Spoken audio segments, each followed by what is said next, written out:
राधे राधे। ओम नमो भगवते वासुदेवाय।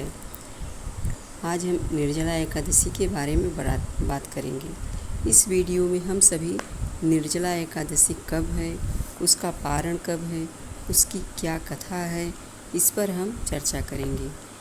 याद रहे, इस निर्जला एकादशी की कथा सुनने और सुनाने से स्वर्ग की प्राप्ति होती है। इसलिए हम सभी को अपने बच्चे को भी निर्जला एकादशी की कथा सुनानी चाहिए।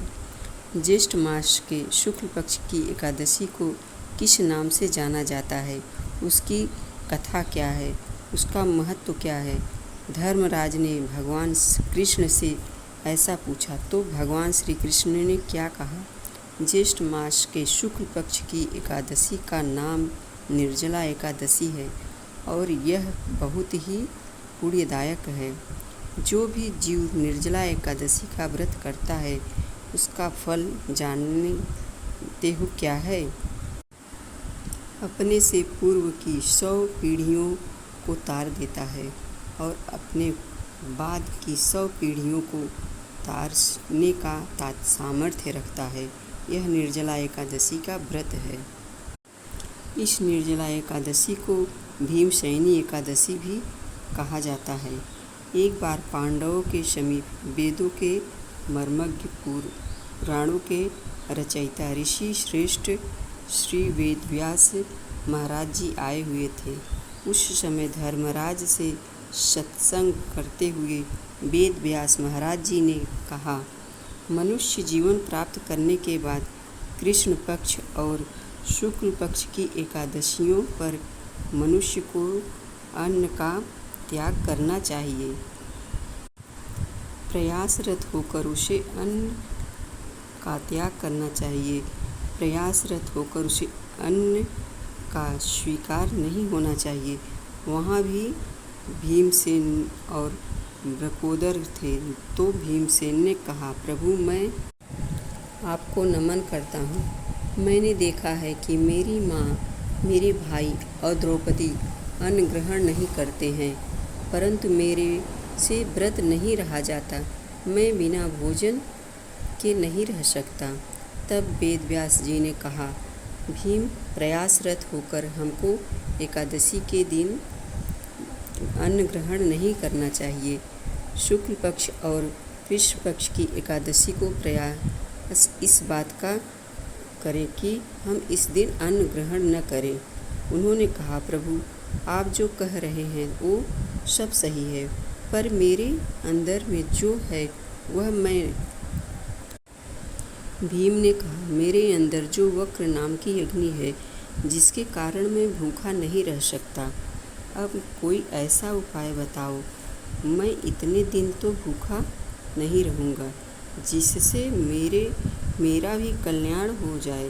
तब वेदव्यास जी महाराज ने कहा, तुम ज्येष्ठ मास के शुक्ल पक्ष की एकादशी को, जिसे निर्जला एकादशी कहते हैं, अगर तुम इस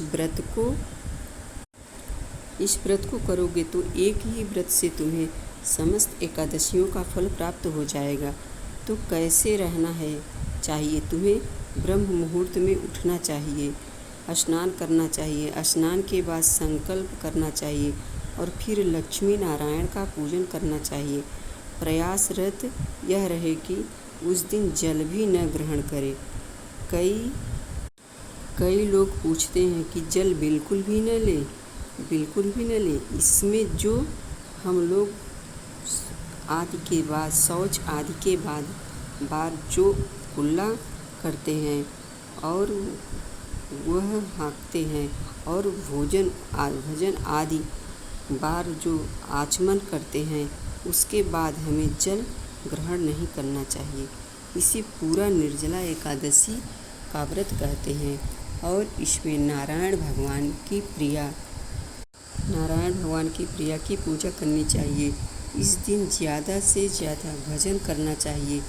रात्रि में विशेष प्रकार से यह ध्यान रखें कि इस दिन रात्रि में जागरण करें। रात्रि में जागरण करने से इसका विशेष फल प्राप्त होता है। तो वेदव्यास जी महाराज के कहने पर भीम ने इस कठोर व्रत को किया और इसलिए इस निर्जला एकादशी को भीमसेन एकादशी भी कहते हैं। इस दिन दान पुण्य करने का विशेष फल है। जो भी मनुष्य दान पुण्य करते हैं, भजन करते हैं, तीर्थ करते हैं, उसका बहुत बड़ा फल है। निर्जला एकादशी का व्रत कब है? 7 जून को एकादशी व्रत करेंगे। सूर्योदय से सूर्यास्त से जल को न ग्रहण करना ही निर्जला एकादशी व्रत है। पारायण 8 तारीख को करेंगे। प्रातः 5:28 से 7:07 तक ये पारण का समय है। इस एकादशी व्रत का बहुत बड़ा पुण्य है। ज़्यादा से ज़्यादा लोग इस व्रत को करें। मोक्ष प्राप्त करने वाला, 100 पीढ़ियों को तारने वाला यह निर्जला एकादशी व्रत है। राधे राधे। ओम नमो भगवते वासुदेवाय।